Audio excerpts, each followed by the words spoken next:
Hello বন্ধুরা, দেখো এখন সব প্যাকেটে প্যাকেটে মাল আসে।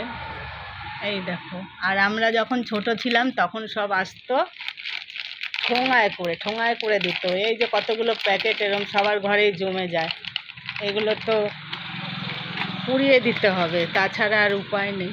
দেখো সব বিস্কুট থেকে চাউমিন থেকে মানে যাই বলো না কেন সব প্যাকেট ছাড়া কোনো উপায় নেই। তো এই প্যাকেটগুলো কী করা যাবে? এই প্যাকেটগুলো পুড়িয়ে দিতে হবে। যুগের সাথে সাথে সব আগে একরকম মানুষ অভ্যেস ছিল, আর এখন আর এক রকম অভ্যেস। 1 টাকা থেকে শুরু করে শ্যাম্পুর প্যাকেট থেকে মুড়ি মানে যাবতীয় সব প্যাকেট। দেখো এই প্যাকেটগুলোর কী অবস্থা হবে, সব পুড়িয়ে না দিলে পরে এদিকে ওদিকে সব নোংরা আবর্জনা।